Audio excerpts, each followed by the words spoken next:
Hi guys, good morning. We will make puff pastry, a combination of feta cheese, olive slices, and za'atar. And this is our puff pastry wrapper.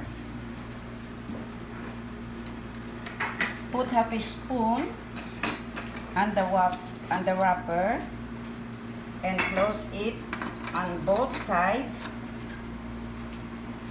Let it rest, and after you will bake it for 25 minutes.